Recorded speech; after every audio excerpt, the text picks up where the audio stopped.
Oke, cek. Assalamualaikum warahmatullahi wabarakatuh. Selamat siang teman-teman semua. Oke, jadi pada siang hari ini kita nggak kerasa ya udah ada di penghujung acara Flutter Study Jam, di mana hari ini adalah hari pertemuan terakhir dari acara ini. Dan untuk acara siang hari ini moderatornya ganti ya. Sebelumnya perkenalkan, nama saya Robi Alamsyah, saya salah satu core team dari Google Developer Student Club Universitas Trunojoyo Madura di bidang Research and Development. Dan saya juga salah satu mahasiswa Teknik Informatika Universitas Trunojoyo Madura angkatan 2019. Oke, supaya nggak berlama-lama, mungkin kita sapa dulu nih pemateri kita pada siang hari ini. Halo, Mas Rifa. Ya, halo Ruby. Ya, halo semuanya. Oke, gimana nih kabarnya Mas Rifa? Ya, alhamdulillah sehat. Gimana Ruby juga sehat sama yang lainnya? Alhamdulillah sehat semua, Mas.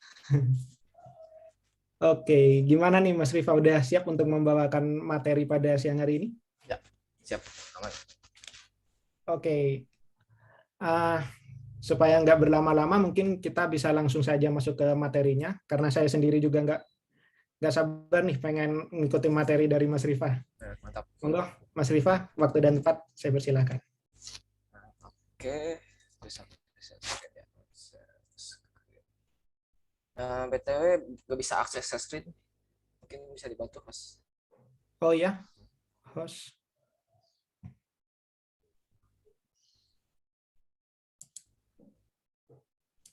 Nah, udah bisa. Oke.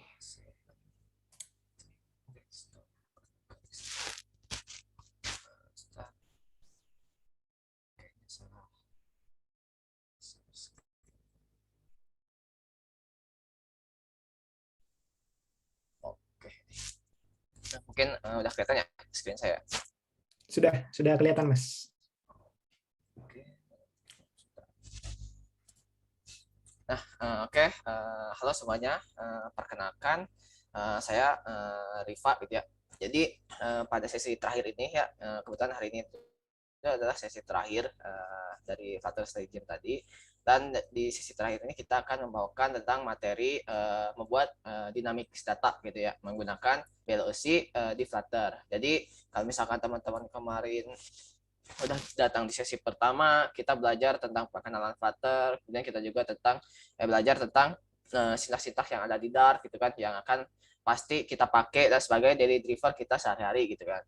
Nah, terus yang di sisi kedua kita juga belajar tentang mengenai state management, itu apa perbedaannya stateful, stateless, terus apa itu state, dan kita juga membuat contoh gitu perbedaannya di sisi kedua, gimana sih kalau misalkan kita membuat aplikasi, perbedaannya apa gitu antara kita menggunakan state management sama kita dengan tidak menggunakan state management gitu. Dan dari hasil tersebut kita juga bisa lihat ya di sisi kedua ini, kalau misalkan kita gak pakai state management, logik yang kita buat itu dia berada di UI itu sendiri gitu. Tapi ketika kita menggunakan implementasi state management, kita bisa memisahkan tuh komponen antara mana logic, mana UI. Jadi sehingga kode kita itu akan lebih bersih gitu ya, bersih terus gampang dibaca dan gampang juga di maintainnya karena kita memisahkan bisnis logiknya dengan si UI komponennya. Nah, di sisi terakhir ini kita akan menggunakan state management yang sama seperti sesi kedua gitu, yaitu menggunakan Veloci. Nah, tapi bedanya kalau di sesi kedua kita contohnya itu adalah membuat validasi. Jadi kayak kemarin itu kita membuat ngevalidasi form login gitu ya. Jadi sebelum kita login gitu, kita validasi dulu tuh emailnya udah diisi apa belum, terus passwordnya udah diisi belum apa enggak gitu. Ketika dua-duanya udah diisi, baru kita bisa melakukan proses login. Nah, untuk saat ini, untuk sesi ini kita contohnya agak beda gitu. Tapi di sini kita menggunakan contoh ketika kita mengambil data list itu ya, yang bersifat dinamis dari sebuah internet, itu kita menggunakan Veloci itu. Jadi gimana sih caranya kita mengimplementasikan Veloci ketika kita menampilkan sebuah data gitu yang bersumber entah itu dari internet lokal ataupun misalkan dummy gitu ya. Nah, untuk contoh ini kita datanya bersumber dari internet seperti itu. Nah, oke, sebelumnya perkenalkan lagi gitu ya, nge-review lagi. Jadi saya Rifa gitu ya. kemudian saya sekarang bekerja sebagai software editor mobile di Ruang Guru. Kemudian saya juga seorang freelancer gitu ya. Kebetulan saat ini saya freelancer di proyek luar gitu. Kemudian saya juga koorganiser sebagai Flutter Jakarta dengan Flutter Indonesia Community gitu. Kemudian saya juga tentunya alumni lead ya DSC Indonesia angkatan pertama gitu, tahun 2018 apa 17 saya agak lupa. Mana tahun pertama lah angkatan DSC seperti itu. Oke, kemudian saya juga saya freelancer tadi. Jadi biasanya kalau misalkan freelancer saya gak ada proyekan gitu ya, saya biasanya ngulik-ngulik aja gitu. Jadi daripada gabut gitu ya, gak jelas gitu. Mending ngekspor gitu. Nah, cuman kebanyakan saya memang ngekspornya di bagian Flutter gitu. Jadi walaupun saya tertarik juga di Kotlin ya, karena sebelum jadi Flutter developer itu saya sebagai Android native menggunakan Kotlin, tapi makin kesini ya udahlah fokusnya di Flutter aja gitu. Jadi Kotlin sebagai bahasa pendamping aja gitu kedua. Nah, teman-teman juga bisa ngecek di GitHub saya gitu ya. Nah, mungkin kita langsung mulai aja ya ke topik utama. Kita akan ngambil data dari internet. Nah, sebenarnya untuk sesi ini itu kita bakal sedikit ya tentang penjelasannya, karena penjelasan tentang fundamentalnya udah dibahas di sesi kedua dan ketiga. Jadi sekali ini kita akan lebih ke teknikalnya gitu. Oke, jadi kalau ngomong-ngomong masalah kita ngambil data dari internet itu gimana sih sebenarnya flow-nya itu gitu kan. Jadi di sini asumsikan kita mempunyai sebuah database gitu ya atau server. Nah, database atau server ini kita taruh di internet nih atau kita taruh di cloud gitu ya. Atau misalkan teman-teman kalau misalnya udah belajar web programming di kuliahnya berarti kenal dengan istilah PHP MyAdmin. Nah, PHP MyAdmin itu adalah servernya. Tapi kalau misalkan yang teman-teman pakai atau belajar itu biasanya menggunakan XAMPP kan localhost kan. Jadi datanya itu memang harusnya di server tapi masih di dalam lokal karena menggunakan localhost. Tapi kalau misalkan udah teman-teman udah kerja di sebuah perusahaan dan sebagainya, konsepnya sama yang PHP MyAdmin tadi teman-teman biasanya pakai localhost, ini kita taruh nih di cloud nih. Jadi kita ngaksesnya itu langsung menggunakan API gitu ya. Jadi datanya taruh di server, kita ngambil menggunakan internet gitu.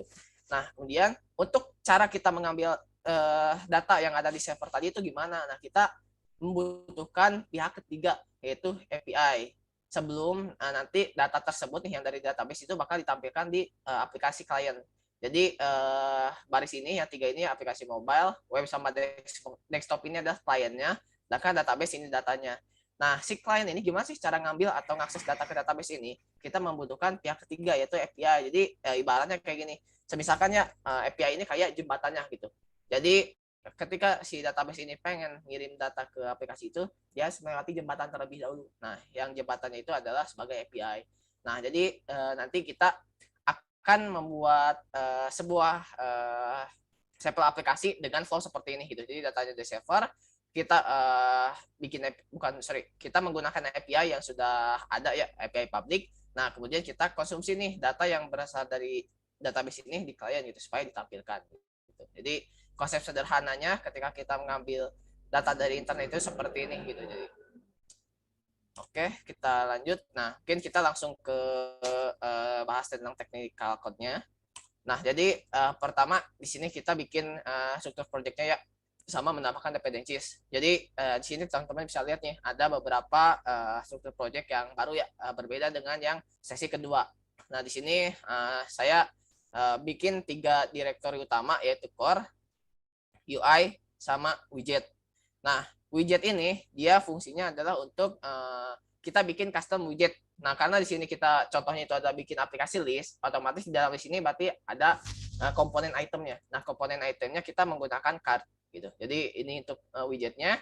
Kemudian sini ada core. Di dalam core ini kita ada 3 subdirectory yaitu API, velocity, sama model. Nah, model ini adalah yang tadi tuh yang datanya berupa di server itu kan nanti ngambilnya itu kan lewat API gitu ya sekalian. Nah, API itu keluarin datanya itu adalah dalam bentuk JSON. Nah, karena kita ini Flutter ini dia OOP, jadi gimana caranya kita bisa mengkonsumsi data yang bersifat atau bentukannya formatnya itu adalah JSON menjadi sebuah yang bisa diakses atau bisa dikonsumsi oleh objek gitu. Nah, di sini kita di dalam model ini kita melakukan transformasi yang datanya tadinya berupa JSON kita ubah menjadi sebuah objek gitu atau model gitu. Nah, kemudian sini ada API. API ini adalah kita melakukan sebuah function, kita membuat sebuah function yang untuk mengambil data dari API tadi gitu. Jadi API ini adalah sebuah function yang kita cara mengambil data dari API nanti gitu. Nah, yang ketiga ada velocity. Nah, jadi dari velocity ini kita menghandle logiknya nih. Kan di sesi kedua kemarin kan saya ada contoh tuh. State itu tidak hanya contohnya berupa data, tapi state juga bisa contohnya adalah berupa kondisi. Misalkan is loading, error, terus sukses gitu kan. Nah, di velocity ini kita menggunakan state-state yang tadi tuh, loading, error, dan sebagainya. Jadi ketika kita ngehit API-nya, otomatis kan dia ngehit internet kan. Kita ngecek tuh internet kita lemot apa enggak ibaratnya. Nah, kalau misalkan kita masih melakukan proses ngehit API, itu nanti state-nya akan muncul state loading gitu. Tapi ketika sukses baru muncul datanya. Nah, jadi di balus ini kita ada function dan ada juga state gitu untuk menghandle state tadi, error, sukses, sama loading. Nah, ketiga adalah UI. Nah, otomatis di UI ini adalah ketika tadi state-nya entah itu loading, berarti di UI itu bakal munculin progres dialog ibaratnya gitu kan. Kalau misalkan error, berarti munculin teks dengan pesan errornya kenapa. Kemudian kalau misalkan sukses, kita langsung munculin listnya gitu, list dari datanya gitu. Nah, jadi ini adalah struktur komponen utama yang akan kita buat saat ini. Nah, setelah kita membuat beberapa file atau directory, kita tambahkan dulu nih beberapa library-nya. Nah, kita di sini menambahkan dua library aja, Veloci sama Dayo. Jadi Veloci ini untuk tadi tuh untuk yang mengatur bisnis komponennya, bisnis logic komponennya, untuk mengatur state-nya dan datanya juga.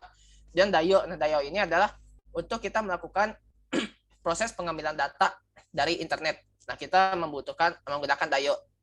Jadi kalau misalkan teman-teman menggunakan HTTP yang bawaan Flutter, bukan buatan, tapi buatan Flutter itu gak masalah.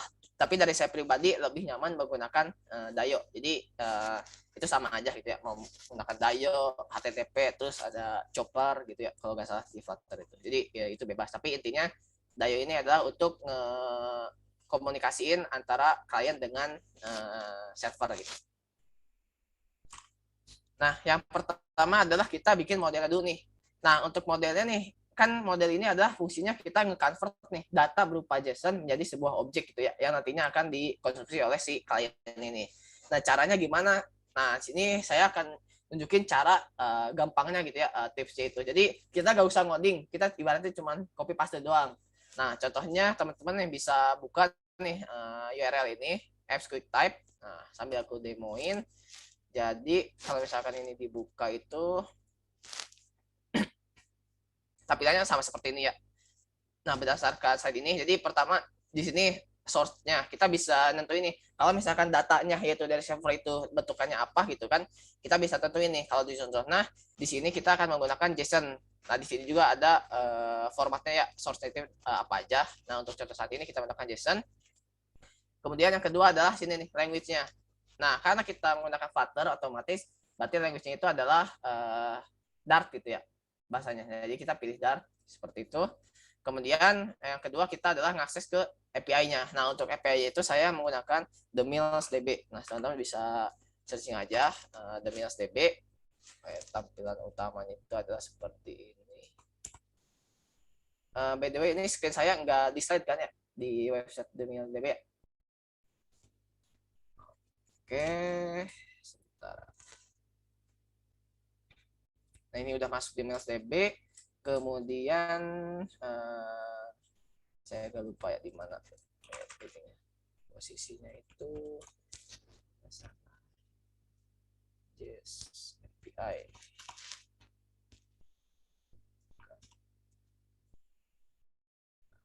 Juga ada listnya ya. Sip.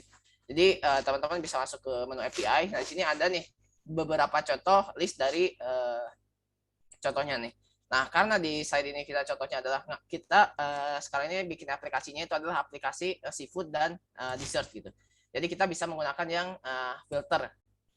Nah, kita search filter itu ada di mana? Nah, ada di bawah sini. Nah, kita yang ngefilter berdasarkan by kategori. Nah, jadi ketika teman-teman misalkan ya nge-kopas nih URL ini yang udah ada filternya, kita copy, kemudian kita pastein, kita paste gitu di browser ataupun di Postman, terus kita klik send gitu kan. Ini dapat nih data JSON-nya. Nah, dari dapat data JSON ini kita kopas nih sesuai instruksi yang ada di slide tadi tuh. Kita pastein hasilnya dari URL ini ke nomor 5. Nomor 5 ini adalah boxnya nih sini. Nah, kita paste di sini. Nah, ini formatnya JSON Beautify. Kita paste dulu formatnya sudah seperti dengan JSON ya. Nah, ini formatnya udah benar. Format JSON. Kita balik lagi ke converternya, kita kopas di sini. Nah, habis itu kita jangan lupa nih kasih. Permisi, Mas Oh Rifa. ya. Nah, ini screen-nya agak kekecilan kata teman-teman. Oh, oke, sebentar ya. Bentar ya, aku stop dulu. Kayaknya harus ini. Kekecilan screen-nya.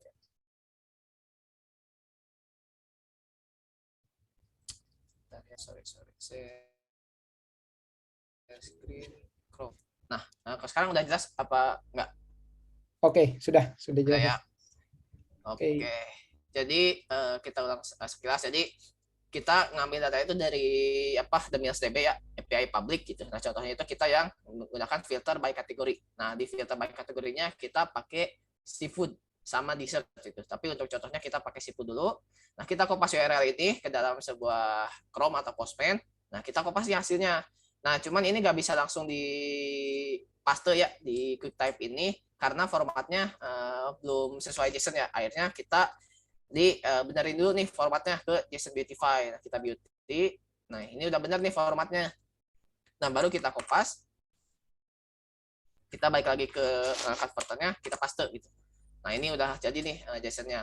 Nah, langkah selanjutnya adalah kita nih kasih nama nih. Objek model sini apa namanya gitu. Kalau saya namanya adalah Mills Respond. Selalu diakhirin dengan kata suffix respond. Jadi biar tahu nih, oh ternyata objek atau file ini adalah model gitu dari API gitu. Nah, kalau misalkan udah, kita langsung nah kalau udah kita langsung nih copy pastiin ke file yang ada di Mills Respond tadi nih, yang ada di sini nih modelnya nih, kita copy pastiin. Nah, setelah kita copy paste, ya udah kita udah selesai membuat modelnya gitu ya. Tahap pertama kita udah selesai membuat model gitu. Nah, kita lanjut. Itu adalah untuk cara membuat modelnya gitu ya. Nah, yang kedua adalah kita membuat fungsi untuk API-nya. Nah, yang pertama di sini kita bikin kondisi state-nya dulu nih. Karena kan kita datanya bersumber dari internet kan. Jadi kita bikin state-nya itu ada 5. Initial, loading, error, no data, sama is data. Jadi initial ini adalah ketika kita pertama kali ngehit internet gitu. Jadi belum ada state apapun gitu. Jadi state awalnya itu adalah initial.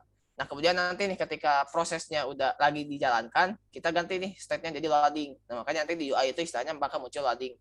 Habis itu kalau misalkan nih dari servernya itu ada error atau terkendala, nanti dia bakal nge-return state error. Kalau misalkan data listnya tadi ya, contohnya misalkan kosong, kita bakal nge-return state kosong.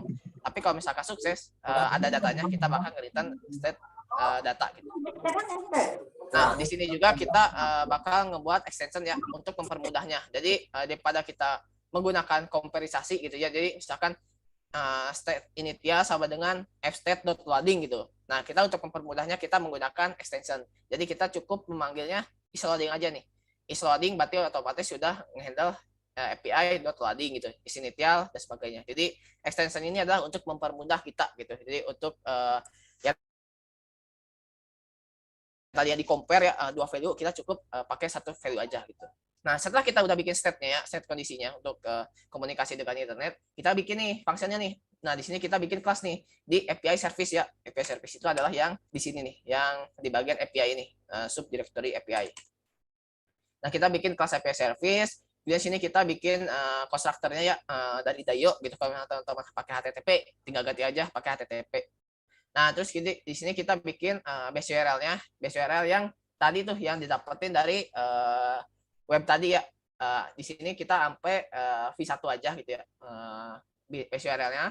Nah, baru nih dalam function-nya kita spesifikkan lagi URL nih, yang tadinya base URL kita tambahin filter.php, sama di sini ada query parameter nih. ngambil dari kategori. Jadi supaya dinamis gitu. Jadi nggak langsung di hardcode siput gitu ya, sama dengan siput, tapi kita langsung pakai konstruktor gitu. Jadi supaya datanya dinamis, kita bisa ngefilternya itu dinamis tergantung inputan nih kategori ini datanya apa gitu.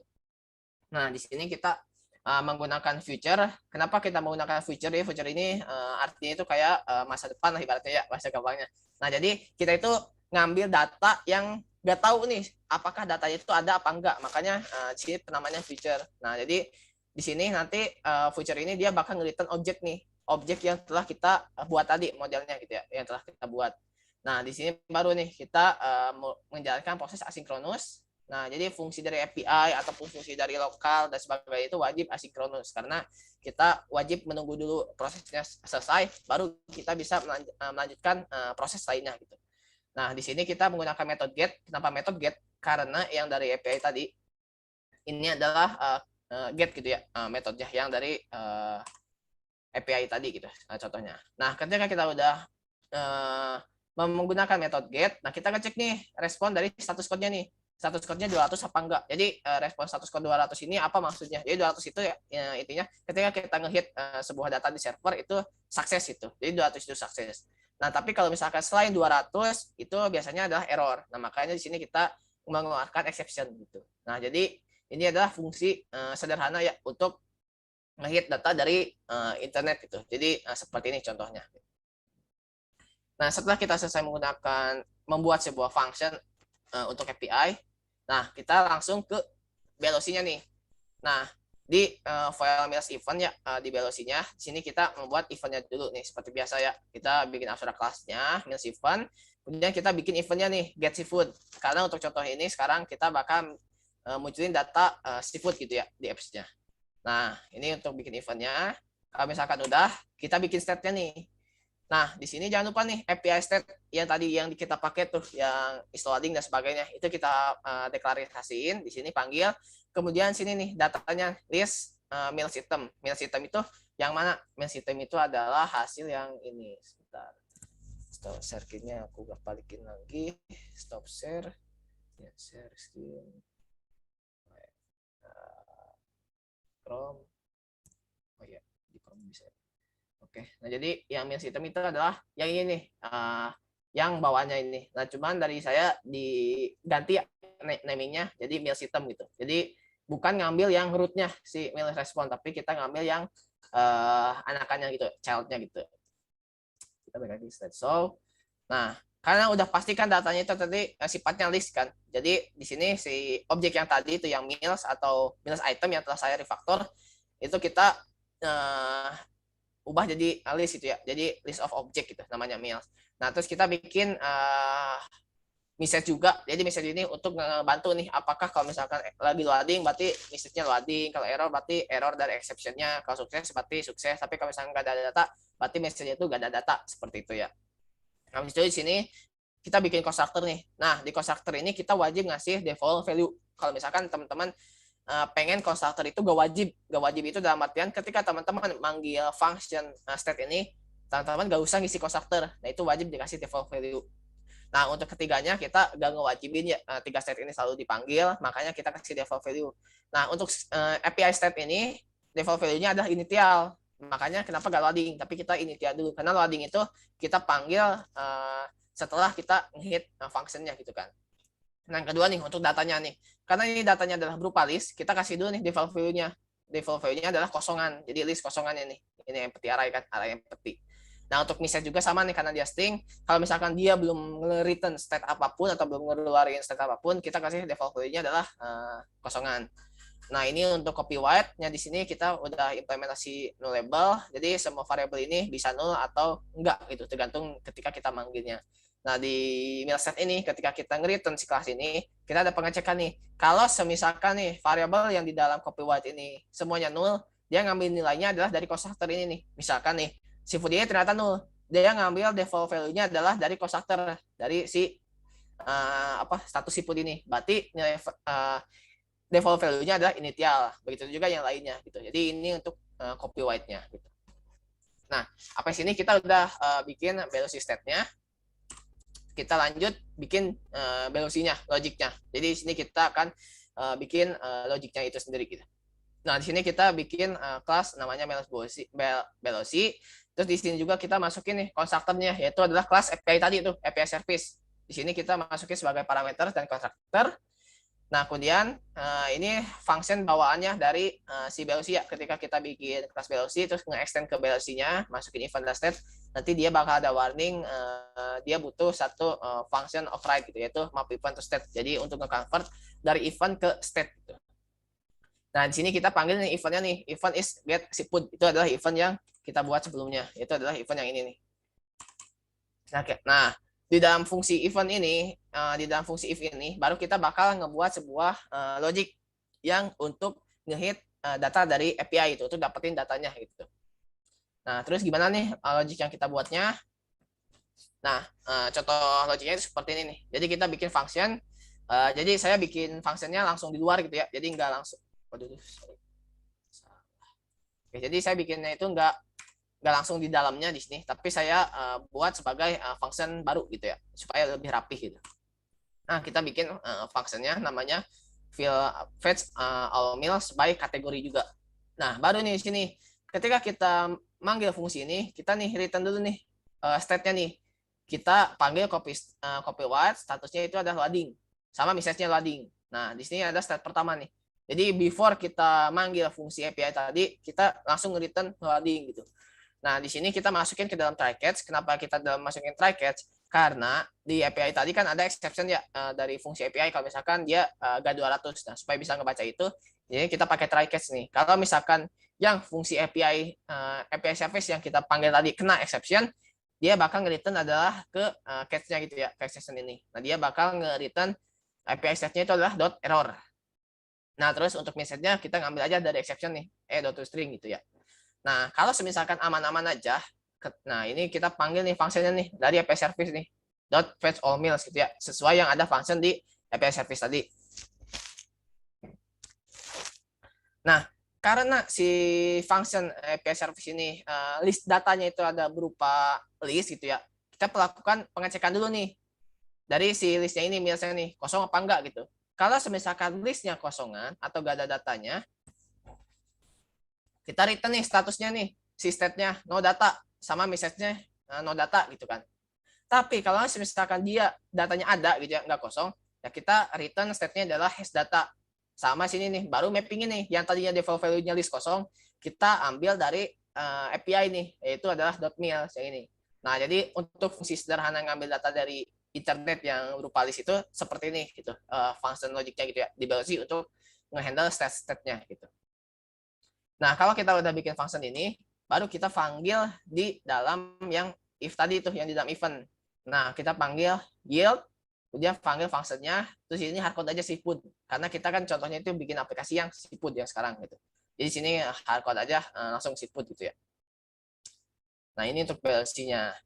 Nah, untuk PLC-nya udah nih. Jadi kita udah bikin logic untuk yang directory core-nya tadi ya, API-nya udah, modelnya udah, PLC-nya udah juga. Nah, baru sekarang kita pindah ke UI-nya. Nah, sebelum kita masuk ke UI-nya, kita bikin dulu nih komponennya nih, yaitu adalah widget-nya gitu. Nah, di sini kita bikin di cardmail ya, di directory widget tadi namanya adalah cardmail gitu. Nah, sebagai dia stateless gitu ya. Jadi di sini kita bakal nge-return image URL sama title. Jadi kita bakal ngambil data image URL sama title yang dari data JSON tadi. Nah, kita buatkan konstruktornya. Kemudian di method build-nya kita menggunakan gesture detector. Nah, in case misalkan yang teman-teman pengen improvement nih nanti setelah ini. Jadi kemarin kan teman-teman udah belajar routing kan. Jadi misalkan teman-teman nanti mau improvement dari list, ketika diklik dia masuk ke halaman detail gitu ya. Nah, itu kita bisa menggunakan widget gesture detector gitu.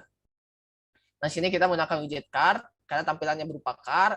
Nah, kemudian sini nih untuk menampilkan gambar dari internet kita menggunakan widget image.catwalk. Nah, baru ini image URL-nya nih kita masukin. Nah, untuk title kita di teks aja gitu ya, munculin title-nya di dalam berupa teks. Nah, jadi card widget ini adalah intinya dua, kita nampilin sebuah gambar beserta titelnya gitu. Jadi di atasnya gambar menggunakan detail, di bawahnya ada titel gitu. Oke, ini lanjut. Nah, untuk card kita udah selesai buat custom card-nya. Nah, kemudian kita bikin page-nya nih, yaitu adalah si push screen. Nah, di sini kita menggunakan stateful. Nah, mungkin sini teman-teman ada nanya, wah, kenapa kita bikinnya stateful, kenapa nggak stateful aja? Nah, nanti akan dijelasin di sample code-nya gitu ya. Jadi kita bikin stateful aja, namanya simple screen seperti ini ya. Kita lanjut. Nah, kemudian di dalam si screen tersebut kita bikin nih fungsinya nih. Kita panggil tuh event yang ada di velocity tadi nih, get siput. Nah, kenapa kita menggunakan stateful? Karena kita pengen function ini di hit satu kali aja. Jadi ketika screen ini dipanggil, ya udah fungsinya di hit satu kali. Jadi dia nggak akan selalu ngehit API-nya gitu berkali-kali. Misalkan ketika UI-nya berubah atau misalkan ibaratnya kayak ada dua navbar gitu ya. Kita masuk ke tab pertama, itu misalkan muncul nih list input.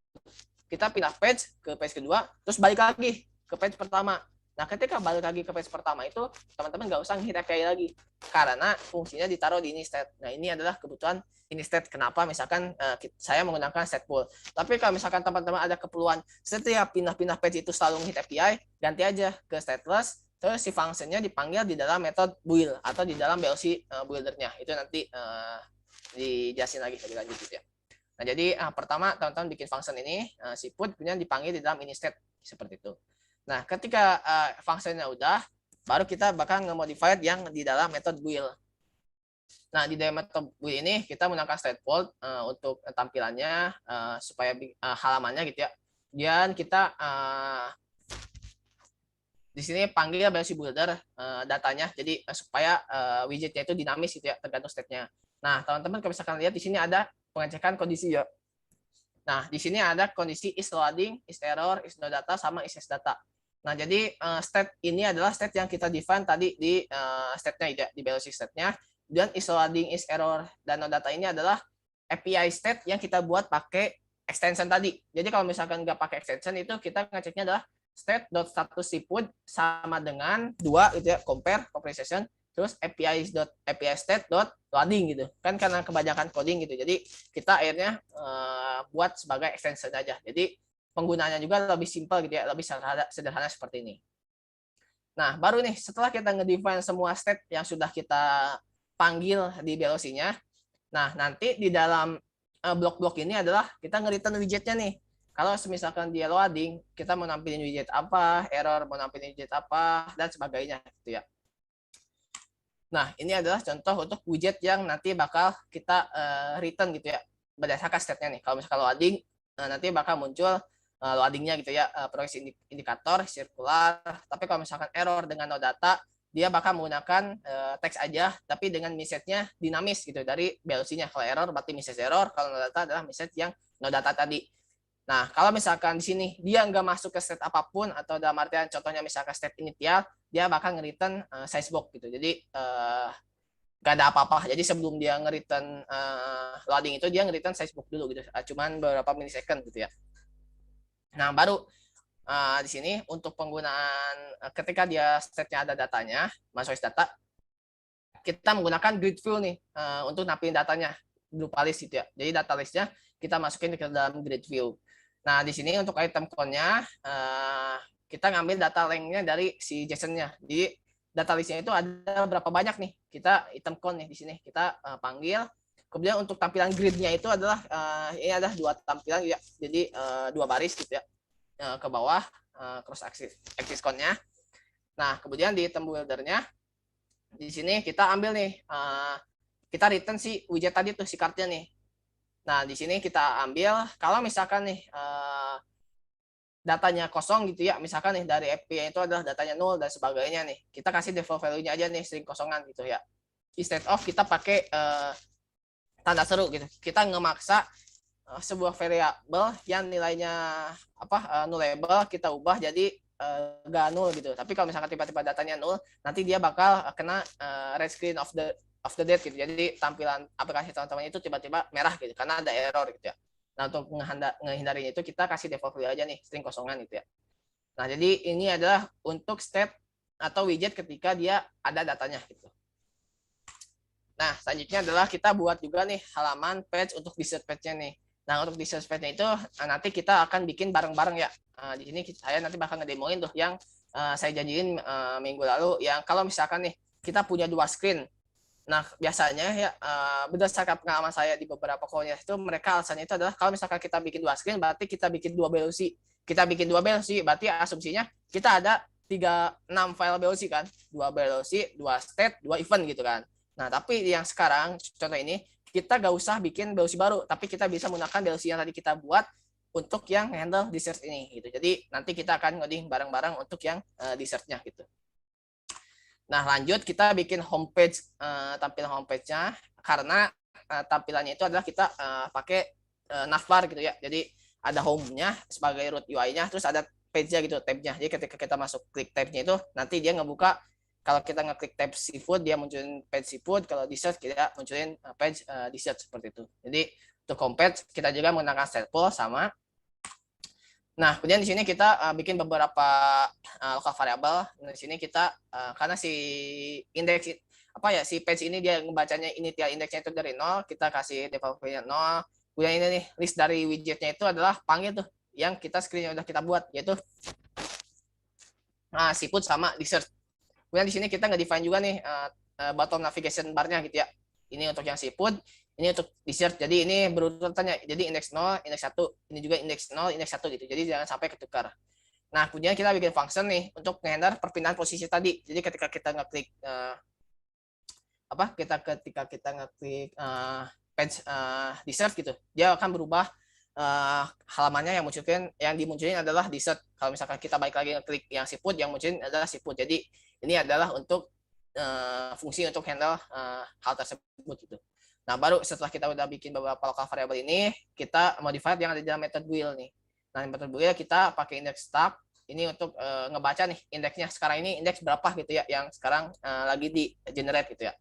Yaitu adalah indeks 0 defaultnya. Berarti dia bakal default value-nya muncul ke tampilan seafood gitu ya. Nah, kemudian untuk bottom navigation-nya kita panggil nih yang udah kita buat nih si bottom navigation ini. Nah, terus di on tab-nya jangan lupa nih panggil yang tadi gitu. Jadi ini untuk di homepage-nya.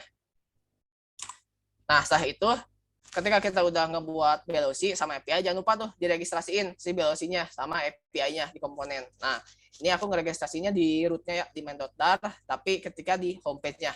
Di homepage-nya dibungkus dulu pakai VLC provider, terus panggil dulu mails VLC-nya.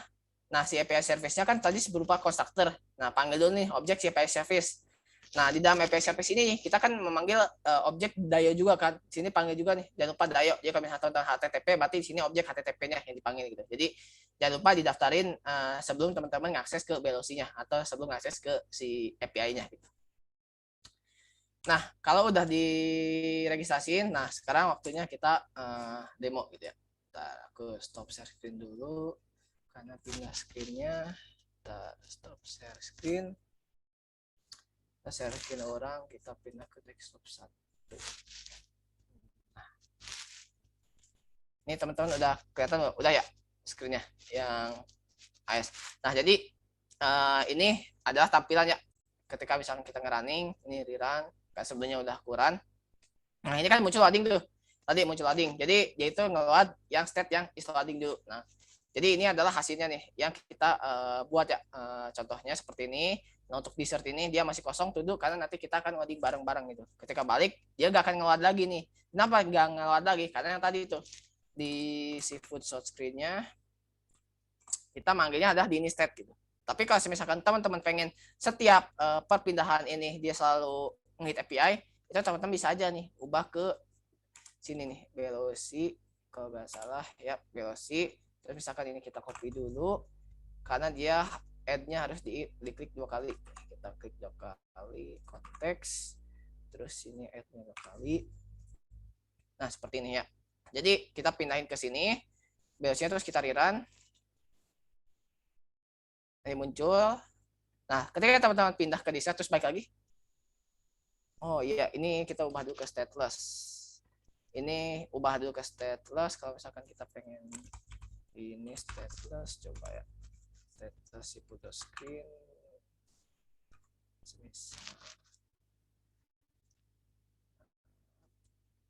Kita kopas dulu.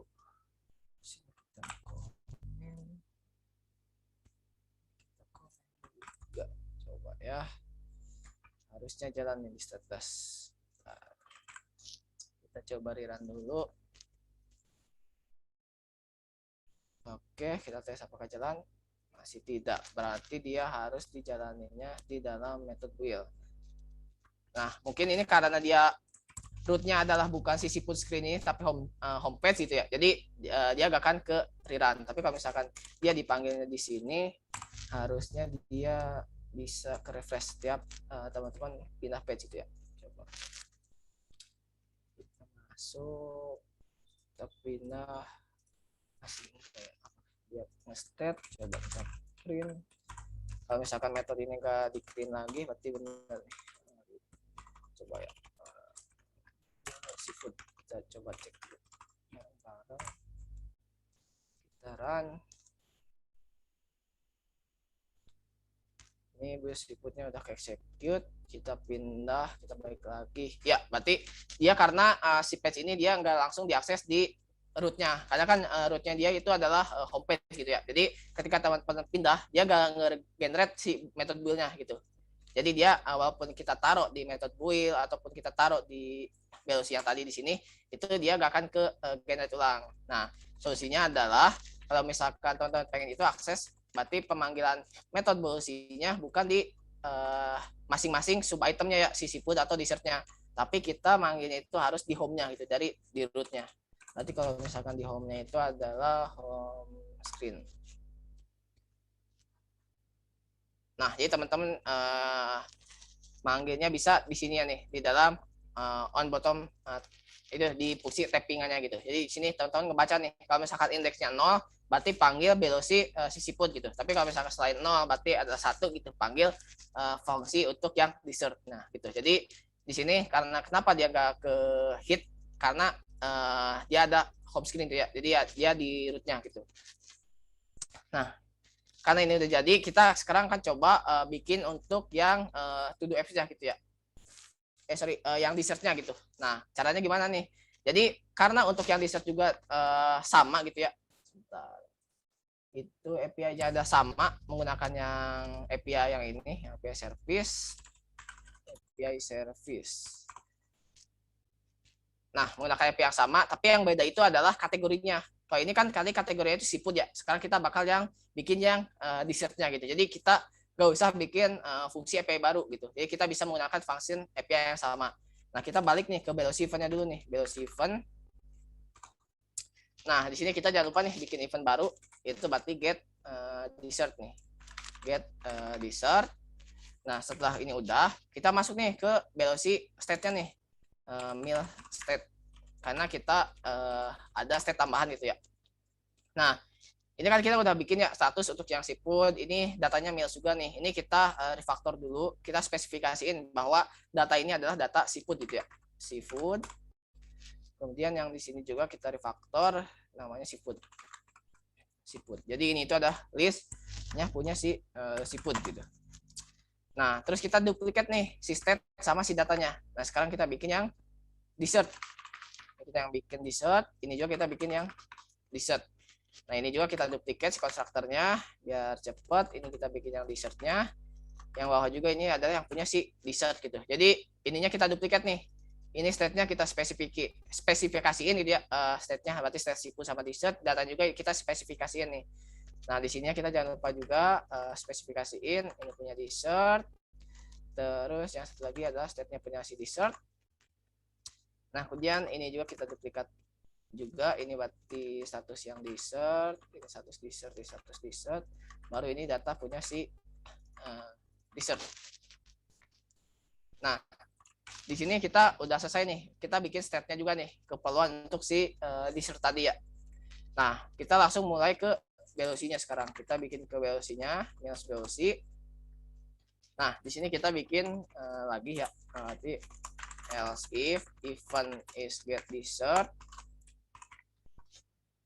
Nah, di sini kita sebenarnya karena ini function ini khusus state-nya adalah state punya si seafood, ini kita gak usah berdasarkan konstruktor aja, ini kita bisa refactor, gak usah, jadi langsung aja tembak di sini. Nah, ini berarti langsung aja spesifikasiin, kita refactor get seafood, get seafood. input, terus ini kita duplicate aja fungsinya. Kita ubah jadi get dessert. Get dessert. Nah, kemudian kita panggil di sini. Kita panggil yield min get dessert. Nah, kemudian kita ubah dulu nih.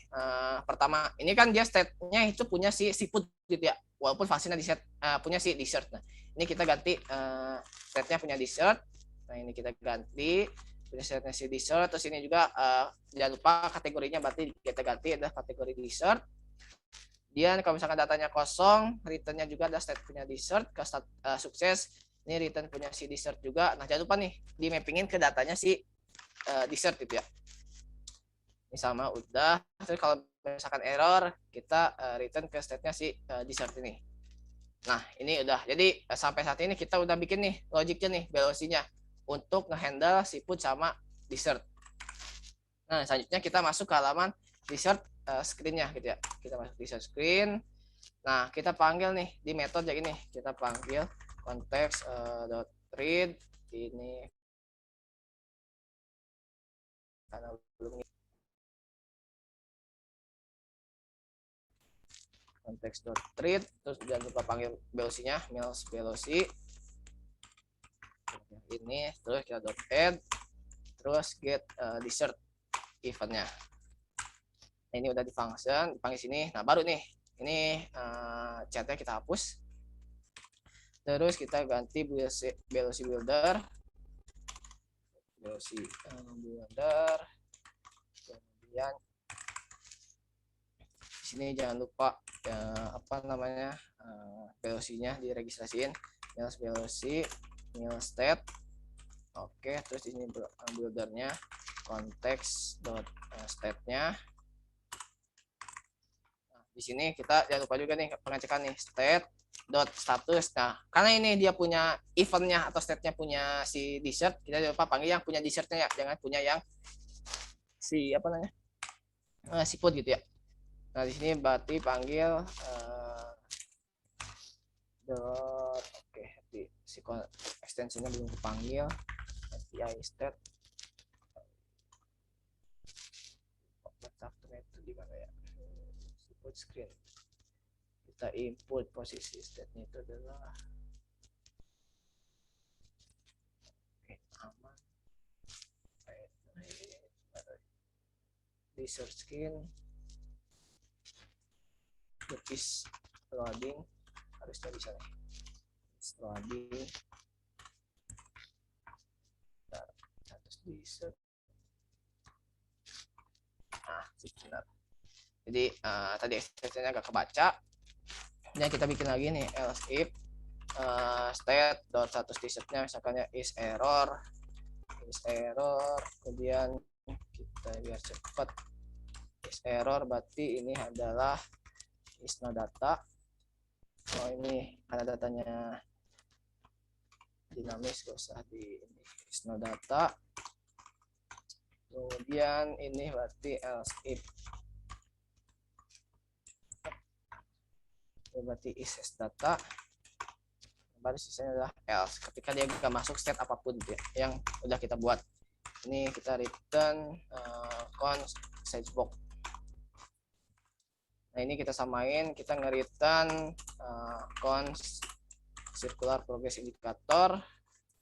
Kalau misalkan dia error, kita nge-return teks aja state.message. Ini juga message. Nah, untuk ini kita samain dengan yang disebut ya, ada tampilan sama list misalkan itu. Kita munculin pasang aja biar cepat di set screen. Nah, jangan lupa nih dicek nih. Kita ini dia adalah si dessert gitu kan. Jadi kita yang pakai yang dessert nih. Data yang ngambil dari dessert, ini juga ngambil dari dessert. Nah, ini meals, oke. Terus ini kita import juga. Nah, sampai sini kita udah bisa bikin yang dessertnya. Kita run juga ya. Kita cek apakah jalan apa enggak gitu. Di dessertnya. Nah, kita klik. Nah, dia kena error apa nih? The method map was called null. Oh, berarti dia ini data dari Wait, tadi minus velocity. Oke, apakah S-nya 2 gitu ya? Dessertnya 2, kita run. Kita cek. Nah, baru ada datanya. Nah, ini tuh ini udah berhasil nih. Nah, mungkin teman-teman bertanya gitu ya. Kenapa misalkan kita perlu ngedefine state 2 ini ya? Maksudnya kan state-nya udah ada nih ya, yang si siput gitu. Kenapa kita nggak bisa menggunakan state yang sama atau kita menggunakan para data yang sama? Karena kan ibaratnya siput sama dessert ini kan objeknya sama gitu ya, list dari si meal system ini gitu kan, terus state-nya juga sama gitu. Kenapa nggak pakai yang sama? Nah, alasannya ada gini, karena kalau kita menggunakan state yang sama gitu ya, atau yang return-nya ada yang sama, itu semisal nih kita kan ini manggilnya 2 kali ya API-nya. Pertama kita manggil API yang di sini dulu, ketika kita masuk ke sini kita panggil API kedua. Nah, semisal nih API yang pertama itu ada kena error. Nih, aku contohin misalkan di sini tuh ada error lah kayak tadi gitu ya. Misalkan karena si probability-nya mana ya? Minus probability, misalkan ya aku bikin typo ya. Si putnya bikin typo, terus misalkan kita ini disamain lah state-nya ya. Itu nanti bakal kelihatan nih perbedaannya nih. Ini dessert kita samain juga. Status siput nih samain, ini samain, ini samain. Nah, contoh kita samain aja state-nya gitu ya. Terus kita rerun nih. Kita rerun, ya siput ini harusnya error nih. Oh, dia bukan error, berarti dia nggak ada data. Coba dia masuk ke state mana. Nah, tapi ketika dia masuk ke sini ke dessert, dua-duanya kosong. Walaupun si dessert ini harusnya ada kan, ada datanya gitu kan. Nah, ini itu karena kita menggunakan state yang sama gitu. Jadi karena kita menggunakan state yang sama, jadi yang seharusnya dessert ini ada datanya, ini juga si dessert itu ke bawah-bawah gitu. Jadi keceknya error. Nah, that's why makanya di sini kita harus perlu state sendiri-sendiri gitu. Jadi tiap screen itu atau setiap proses itu dia punya state-nya masing-masing gitu. Jadi supaya kalau misalkan di API pertama itu ada error, dia nggak ngeganggu ke API yang lain gitu. Nah, contohnya yang ini sekarang nih. Jadi yang siput ini kita melakukan typo gitu ya, atau misalkan nanti ada error di pemanggilannya. Nah, si dessert ini dia keganggu juga karena menggunakan state yang sama gitu kan. Nah, makanya di sini kita melakukan perbedaan. Oh, ini bukan state yang sama, ini yang di dessertnya kita belum ganti ya. Kita ini masih pakai yang status dessert, kita coba ganti lagi ya. Kita buktikan, saya lupa gantinya. Ini dessert has data. Oke, terus misalkan ini kita pakai yang dessert juga, ini kita pakai yang dessert, sini pakai yang dessert, berarti siput, ini kita pakai yang siput, ini pakai yang siput, ini pakai yang siput, ini udah ganti ya. Dessert, ini pakai yang siput. Nah, terus kita balik ke velocity, ini yang siput udah benar, ini yang dessert udah ganti ke siput. Nah, ini ganti ke siput. Coba kita tanya, karena dia menggunakan state yang sama gitu, state yang sama, data yang sama juga gitu ya. Nah, dia siputnya kenapa ada datanya? Oh, dia malah munculin data dessert ya. Bentar. Berarti state-nya dia maksudnya ada data siputnya ini. Coba kita cek di API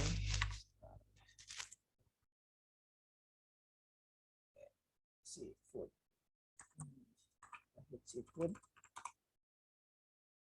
Oh, meals no. Nah, jadi kalau misalkan dia siput ini, kita coba ini tanpa di return dulu ya. Ini tanpa di return dulu ke dessertnya, state-nya yang sama, kita run. Nah, ini gak ada datanya gitu ya. Ini di sini gak ada datanya. Nah, untuk yang dessert juga gak ada datanya gitu. Nah, tadi kenapa nih dia datanya ada, punya si dessert, karena di fungsi dessertnya kita nge-returnin datanya nih yang dari dessert ini. Jadi walaupun dia state-nya sama, tapi muncul. Tapi yang jadi anehnya itu adalah data dessert muncul di siput gitu kan, kayak yang tadi kan. Nah, itu adalah salah satu alasan juga nih kenapa kita harus ngebedain dari segi state-nya dengan dari segi return datanya gitu, antara page 1 dengan page yang lainnya gitu. Nah, sekarang kita balikin lagi supaya data dan state-nya sudah sesuai. sorry, ini siput dessert. Ini dessert. Oke, ini udah. Terus kita balikin ke dessert screen, kita balikin lagi. Nah, kita coba rerun lagi. Nah, baru ini dia siput. Oh, dessertnya nih. Bentar. Dia dessertnya ada error. Oh ya, saya lupa satu. Nah, kita rerun. Baru dia muncul. Ini dia dessert. Ini dia siput gitu. Jadi inilah salah satu alasan kenapa kita ngebikin dua. Tapi dengan cara ini juga kita bisa lebih lebih reduce file gitu. Jadi yang tadinya kalau misalkan kan kita kayak di native gitu, kita bisa pakai view model atau misalkan kita menggunakan state management di Flutter ya, menggunakan state management provider, terus atau yang lainnya, itu kan biasanya satu screen itu kita bikin satu file gitu kan. Tapi dengan ini kalau misalkan contohnya misalkan ada screen login, register, OTP yang berhubungan dengan authentication, itu kita bisa cukup bikin satu VLC aja, yaitu VLC-nya state namanya misalkan authentication VLC, tapi dia bisa langsung nge-handle semua screen yang berhubungan dengan authentifikasi gitu. Jadi di situ juga kita dengan cara ini kita bisa lebih memperhemat file gitu. Jadi gak akan kebanyakan file gitu, tanpa harus kita setiap screen bikin file-file terus gitu ya.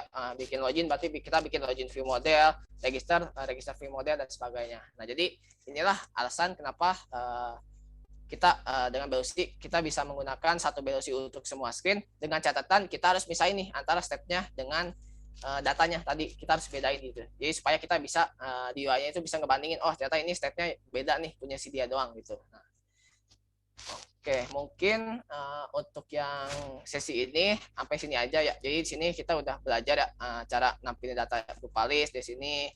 Nah, untuk yang dari meals-nya juga tadi kan sedikit ada dari faktor, tapi sebenarnya itu sama aja dengan yang ada di slide tadi ya.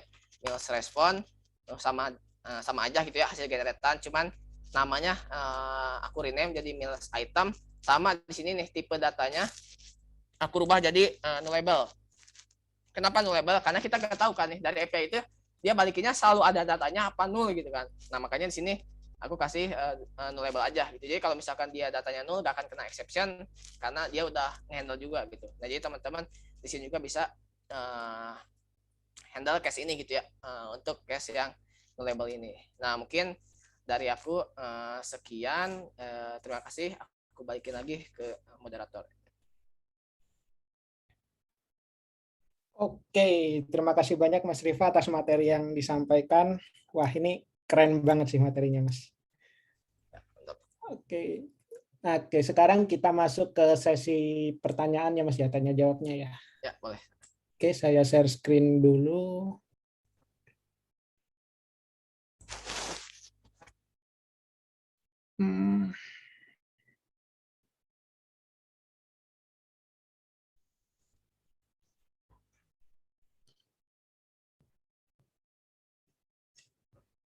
Oke, sebentar.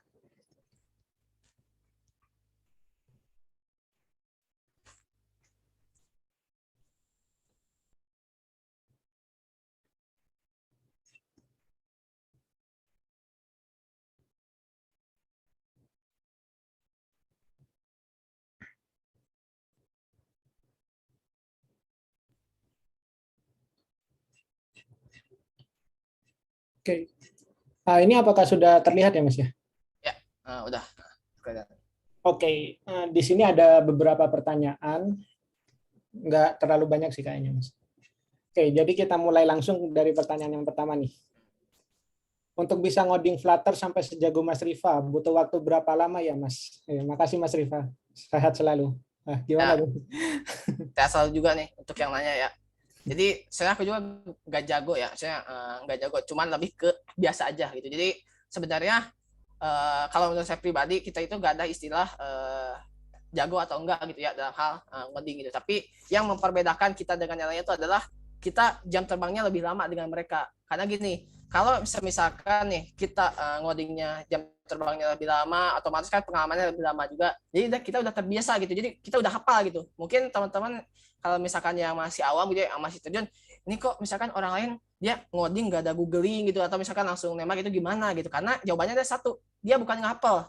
Itu salah besar ya, dia bukan ngapal, tapi karena dia terbiasa ngoding akhirnya ya ingat gitu di kepala, oh untuk ini, untuk bikin project apa, untuk bikin objek adalah caranya gini, bikin kelas dan sebagainya gitu. Jadi kalau untuk saran saya ya lebih ini aja sih, perbanyak jam terbangnya gitu. Kalau misalkan nih teman-teman kan, saya tahu nih, saya juga udah pernah kuliah gitu kan, tahu nih kesibukan kuliah, apalagi kalau misalkan tingkat akhir kan TA dan sebagainya. Tapi teman-teman juga wajib, kalau menurut saya, kalau misalkan pengen tadi kedua IT, wajib nyisain waktu untuk explore. Misalkan nih teman-teman di sini udah ketahuan nih sekarang fokusnya mana, misalkan di Android Dev atau di Flutter Dev atau di Web Dev. Nah, ketika teman-teman sudah nemu nih fokusnya ya, pengen jenjang karir kemana, ya udah terus ekspor terus gitu ya, ngoding itu, bikin proyekan apa gitu, entah itu proyekan dengan teman atau sekedar ngulik aja. Jadi perbanyak aja jam terbangnya. Nah, ketika jam terbang teman-teman udah banyak, itu nanti teman-teman bakal terbiasa nih. Jadi nggak harus googling lagi. Jadi kan suka ada nih meme-meme gitu kan, yang apa, ngoding itu googling gitu, misalkan how to create looping gitu kan ya, di videonya gitu. Padahal ya kalau misalkan kita udah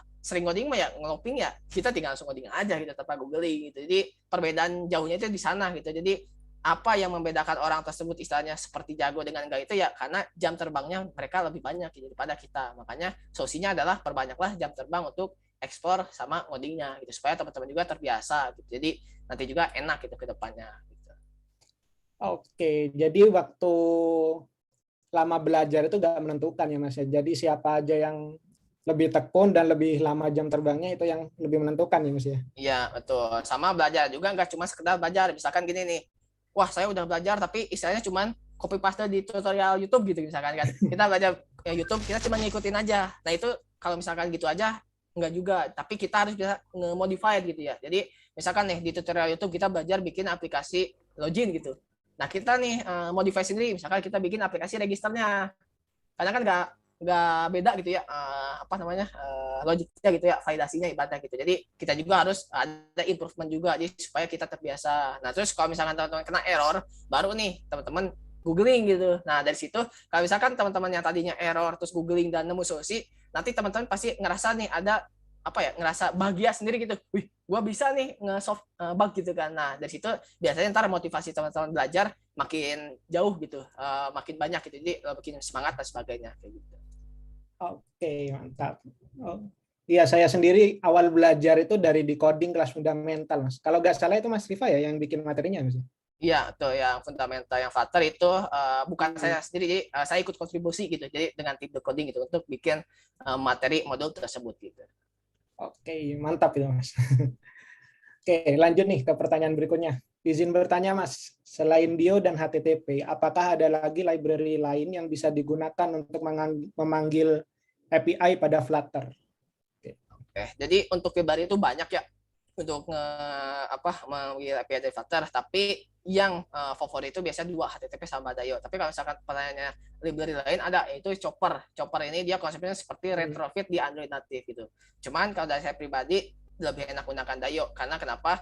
Jadi di Dayo itu kita ada interceptornya sendiri. Jadi interceptor itu apa? Jadi misalnya nih kita ngehit API gitu ya, ngehit API, nanti ada informasi di lognya itu kita ngehit API URL mana, body request-nya apa, responnya apa, itu secara dinamik gitu, tanpa harus kita ngeprint satu-satu di fungsinya gitu kan, ngeprint satu di fungsinya. Nah, itu bisa melakukan hal itu dengan lebih sederhana gitu, dan banyak function-function yang lebih mempermudah gitu di Dayo. Makanya kalau saya pribadi lebih enak menggunakan Dayo daripada HTTP ataupun Chopper gitu. Walaupun ketika saya masih Android native, saya selalu menggunakan retrofit gitu kan. Berarti kan harusnya menggunakan Chopper lah karena ya sama gitu, tapi enggak gitu. Di Flutter saya better menggunakan Dayo gitu. Jadi teman-teman bisa googling aja gitu ya, networking in Flutter. Nah, biasanya yang top 3-nya itu top 2-nya itu adalah Dio, HTTP, sayanya kalau misalkan googling lagi ada Chopper juga gitu ya. Kalau misalkan teman-teman tahu One Piece, tahu lah Chopper apa gitu ya.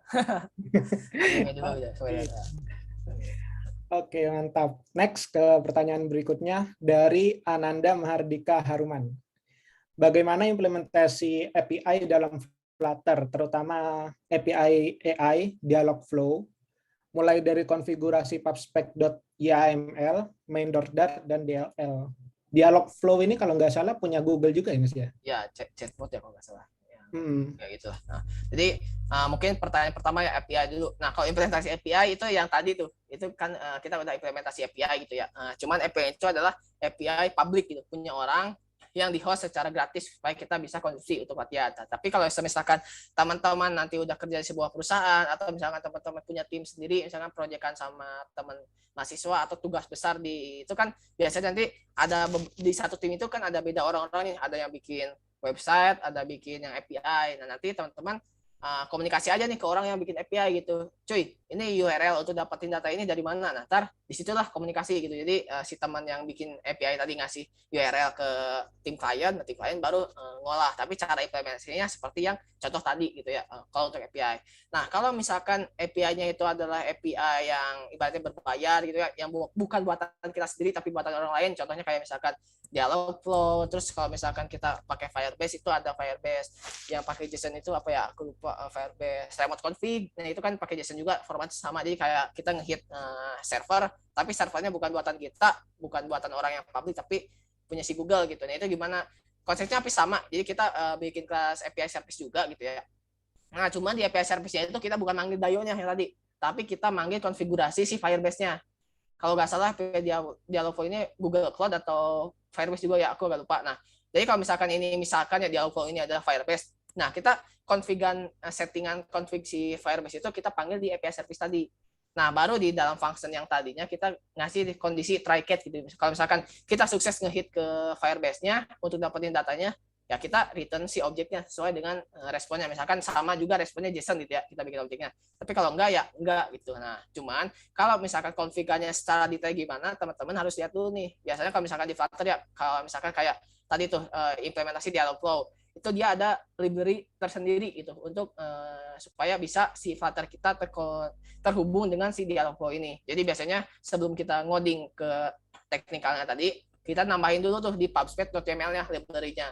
Nah, setelah kita nambahin, nah teman-teman istilahnya wajib membaca dokumentasinya nih, cara penggunaannya gimana dan sebagainya. Nah, kalau misalkan udah paham cara penggunaannya, misalkan dari baca dokumentasi, ya kita tinggal ikutin aja flow-nya gitu. Entah itu misalkan di main.dart-nya atau di API service-nya gitu. Tapi intinya komunikasi dengan server itu ya itu sama gitu. Jadi dari UI ngehit ke velocity dulu atau state management dulu ya penengahnya, dari state management baru kita ngehit ke API-nya gitu. Jadi jangan dari UI langsung ke Firebase gitu, karena kalau di contoh library itu biasanya contohnya itu adalah UI dengan Firebase logiknya itu ngegabung gitu. Nah, cuman teman-teman karena udah paham state management itu bisa dipisah. Jadi si Firebase yang di example itu yang di dalam UI bisa teman-teman pindahin aja gitu.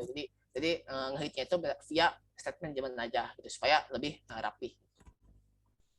Oke, mantap. Gimana Mas Ananda Mardika Haruman, apakah sudah terjawab? Oke. Oke, saya anggap sudah ya Mas ya. Oke, lanjut ke pertanyaan berikutnya nih Mas.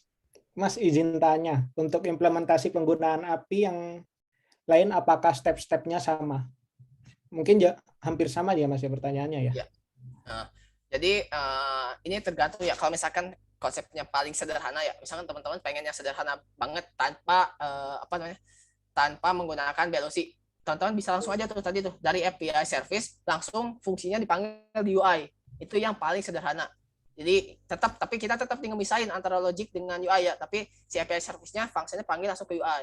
Nah, agak middlean dikit gitu ya flow-nya, ada penengahnya nih, yaitu ada state management, entah itu provider, velocity, Redux dan sebagainya, intinya state management. Nah, yang tadinya dari UI manggil ke API service, kita dari UI manggilnya ke state management dulu nih, kita panggil state management, dari state management manggil ke API service, itu yang kompleksitasnya middle.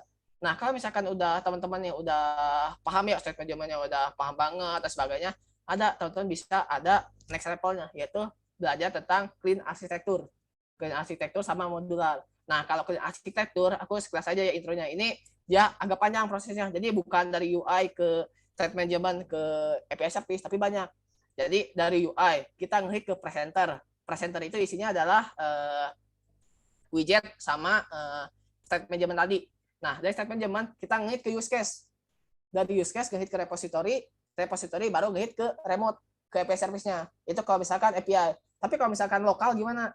Balik lagi dari UI ke presenter, berarti state management ke use case ke repository ke lokal gitu. Jadi istilahnya itu adalah clean arsitektur. Teman-teman bisa googling aja clean arsitektur in Flutter. Nah itu lebih expert lagi. Dan rata-rata di perusahaan gede, kalau misalkan ya perusahaan gede perusahaan gede lah intinya, itu mereka sudah daily delivery itu menggunakan clean arsitektur gitu. Jadi enggak dari UI state management terus ke API service atau bahkan UI ke API service enggak, tapi menggunakan state management tadi, banyak step-stepnya. Karena kenapa? Karena tim engineer itu banyak gitu kan. Jadi supaya kita lebih enak lah maintain-nya gitu. Jadi kalau misalnya teman-teman pengen langsung targetnya udah kerja di startup gede gitu ya, contohnya ruang guru gitu kan. Nah, teman-teman harus paham clean arsitektur gitu. Jadi bisa supaya bisa mengikuti perkembangan teknologi. Dan clean arsitektur ini gak cuma di Flutter, di Android native ada, di iOS native ada, di web developer juga setahu saya ada gitu. Jadi memang ini adalah pattern yang memang di semua bahasa pemrograman atau framework itu selalu ada gitu si clean arsitektur ini. Nah, ini buat teman-teman bisa jadi next level untuk pembelajaran selanjutnya gitu, ketika udah paham yang state management ini. Oke, mantap. Oke, lanjut ke pertanyaan berikutnya nih, Mas. Mau tanya, kalau misal API yang kita gunakan tiba-tiba struktur JSON-nya berubah, berarti aplikasi yang sudah dirilis sebelumnya nggak bisa digunakan ya? Terima kasih.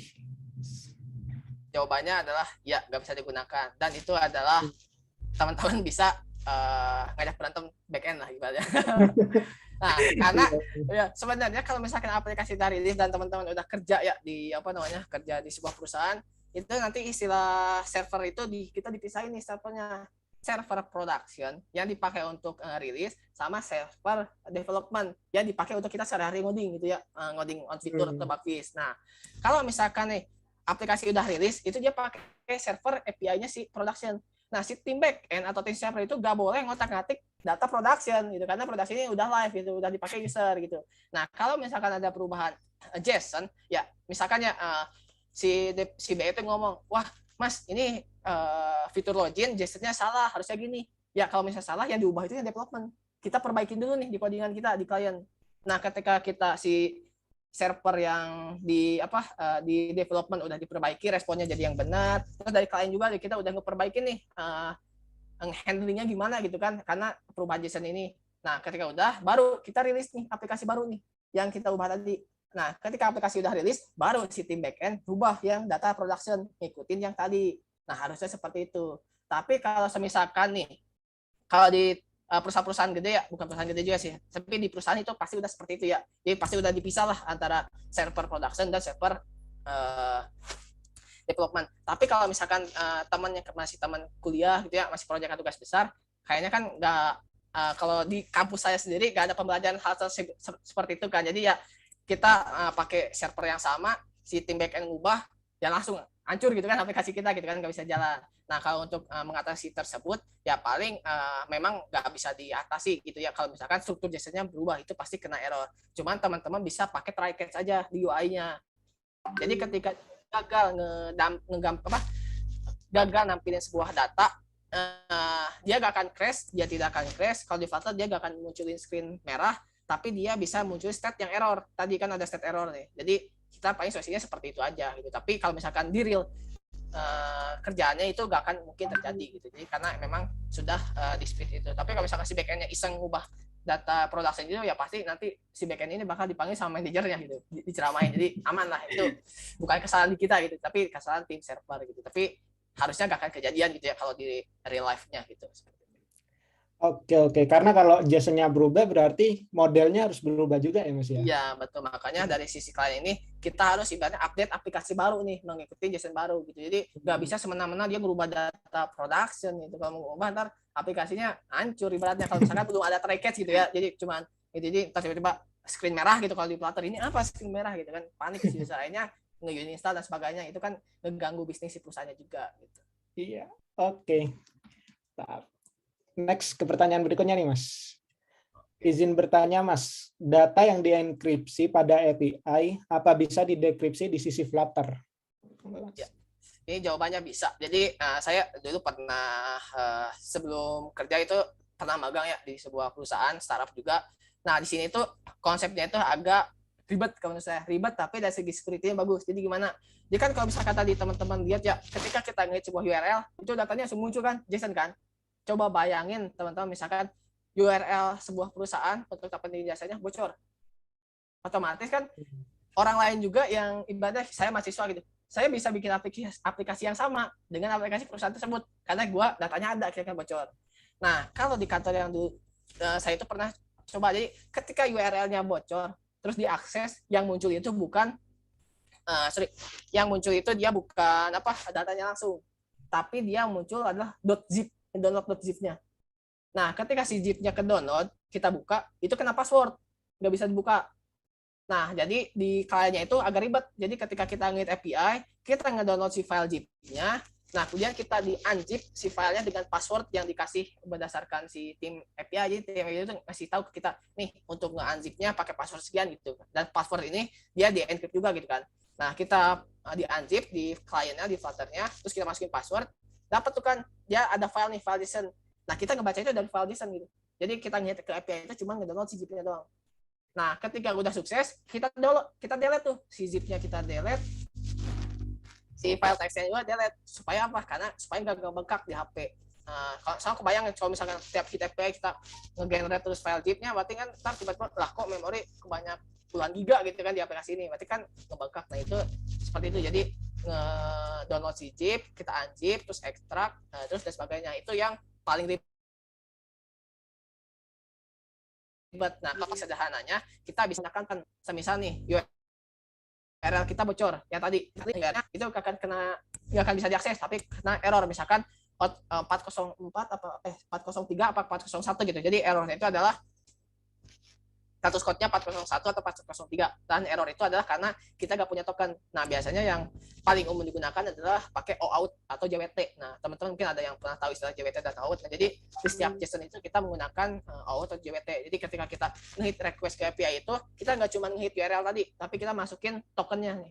Nah, si token ini yang selalu ke-update nih. Misalkan bisa tiap jam, tiap hari dan sebagainya. Jadi kalau misalkan at least si URL-nya bocor, tapi si user tersebut nggak tahu tokennya apa aja, karena kan token ini dia bentuknya digit ya, 164 digit kalau nggak salah. Kalau dia nggak punya tokennya ya dia nggak akan bisa dapetin responnya. Jadi itu juga security gitu. Jadi dari based on pengalaman saya ada dua gitu, yang security untuk menjagain nge-encrypt dan decrypt si datanya. Itu ada yang berdasarkan token, ada yang pakai unzip tadi. Tapi yang paling umum digunakan adalah menggunakan token gitu, JWT ataupun token OAuth 2 gitu, apa OAuth 3 gitu. Mungkin itu ya, semoga membantu ya, jawab. Oke, mantap. Yang berarti kita tahulah cara metode untuk mendekripsinya itu gimana ya Mas ya? Karena di Flutter juga untuk yang nge-decrypt gitu ya, encrypt sama decrypt juga itu udah ada library-nya. Jadi teman-teman tinggal googling aja di Google, nanti muncul ini library-nya gitu. Kita tinggal pakai aja gitu. Untungnya di Flutter itu udah lengkap semua gitu. Coba bayangin misalkan fitur API butuh seperti itu tapi nggak ada library-nya, mau gimana? Teman-teman harus bikin sendiri. Nah, itu kan effort juga kan kalau bikin sendiri gitu kan. Jadi di Flutter ini enaknya hampir semua so far yang saya temuin udah ada semua sih, belum ada case yang dimana belum nggak ada gitu library-nya. Oke, mantap. Next ke pertanyaan terakhir nih Mas. Dari Derry, spesifikasi hardware untuk coding, RAM, ROM, dan lain-lain seperti apa ya Kak? Terima kasih. Sebenarnya kalau untuk coding ini tergantung ya, ini dari ini pengen coding gimana. Kalau misalkan codingnya di Flutter ya selama RAM-nya 2 GB juga gak masalah, terus storage-nya misalkan 500 GB juga gak masalah. Jadi misalnya nggak harus spesifikasi yang RAM-nya minimal 8 GB atau 4 GB dan sebagainya, gak masalah kalau untuk yang Flutter sama web development juga ya, karena tools editornya juga simple. Kita bisa menggunakan Visual Studio Code gitu ya kalau misalkan di Flutter gitu ya. Atau kalau misalkan website kan ada Sublime, terus apalagi lah saya agak lupa. Nah, jadi ya kalau untuk yang ngoding di tadi ya Flutter sama web development itu harusnya gak masalah. Tapi kalau misalnya teman-teman pengen jadi Android native, mau gak mau minimal saran saya RAM-nya 8 GB. Terus storage-nya juga jangan yang HDD gitu, tapi yang SSD gitu. Jadi itu karena kita daily drivernya menggunakan Android Studio, dan Android Studio ini identik dengan yang emang berat gitu ya. Kalau misalkan teman-teman misalkan nyoba ketika ngerunning Android Studio Code tiba-tiba aja kayak ada landasan pesawat gitu kan ya, karena laptop kita ya apa ya berat banget gitu kerjaannya gitu kan. Makanya standar itu gede biasanya kalau Android developer gitu ya, Android native RAM-nya 8 terus SSD pula gitu. Jadi tapi kalau sisanya mereka lain spek standar juga gak masalah gitu. Yang penting dari developernya kalau untuk Flutter pakai Visual Studio Code. Nah kalau saya tadi pakai Android Studio karena ya udah nyaman di Android Studio gitu ya. Karena dari Android developer gitu. Oke, mantap. Gimana Dery, apakah pertanyaannya sudah terjawab?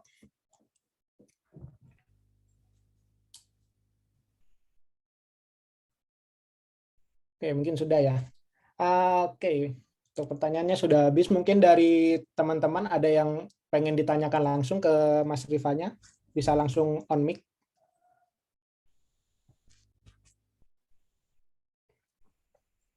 Kalau ada pertanyaan yang pengen disampaikan secara langsung, monggo dipersilakan.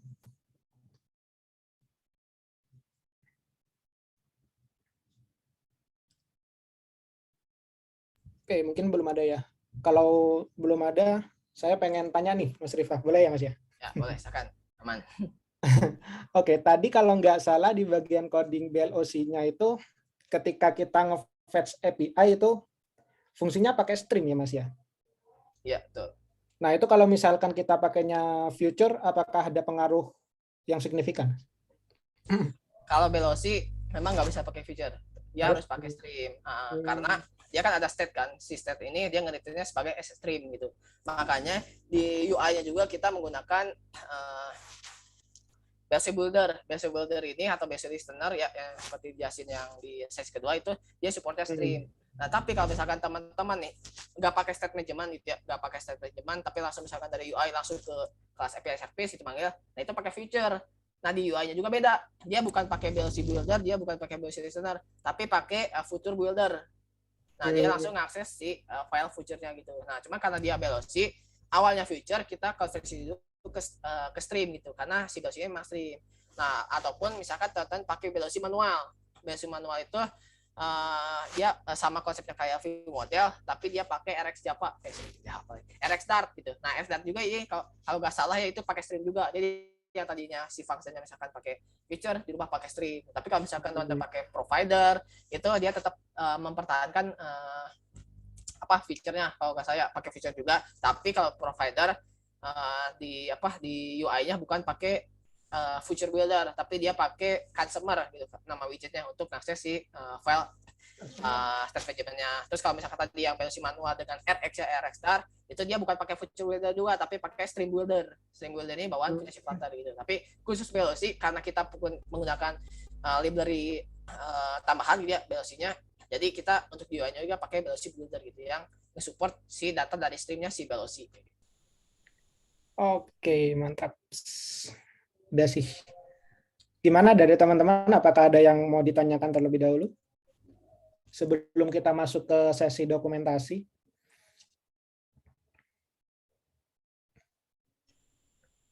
Oke, mungkin nggak ada ya. Oke, kalau nggak ada, kita bisa langsung masuk ke sesi dokumentasi. Untuk teman-teman, mungkin bisa on-cam terlebih dahulu.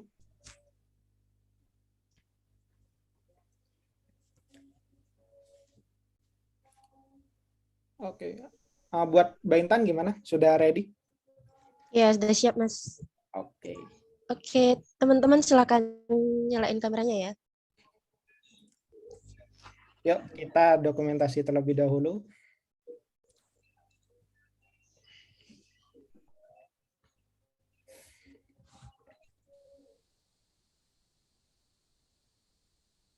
Oke. Ini udah nih. Ya, teman-teman. Oke, mungkin bisa langsung aja gak apa-apa, Mbak? Langsung aja ya. Oke. Oke. 1, 2.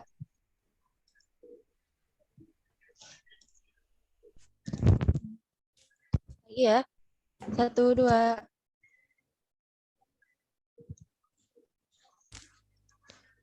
Terakhir ya, teman-teman. 1, 2.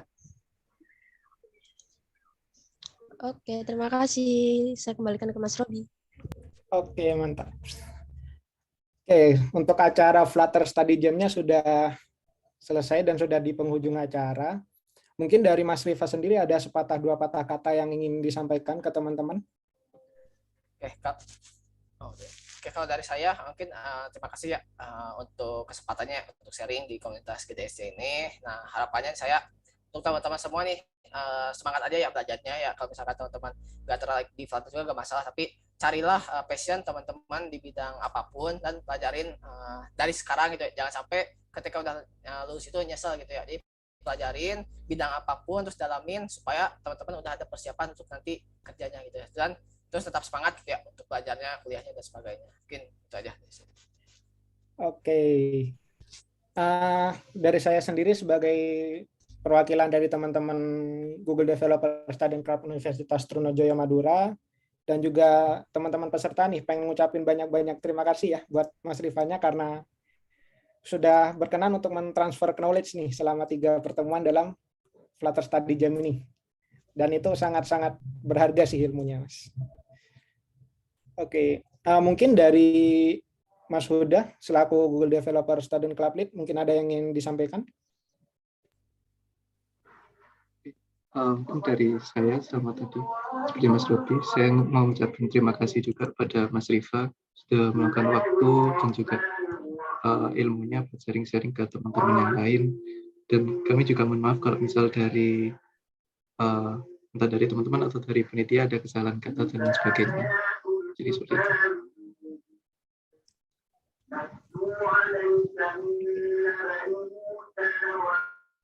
Oke, kalau begitu mungkin bisa kita akhiri untuk sesi Flutter Study Jam yang diadakan oleh Google Developer Student Club Universitas Trunojoyo Madura. Saya selaku moderator mohon maaf sebesar-besarnya apabila ada salah kata. Saya akhiri. Wassalamualaikum warahmatullahi wabarakatuh. Waalaikumsalam warahmatullahi Semuanya, wabarakatuh. bye. Terima kasih Mas Rifa. Terima kasih.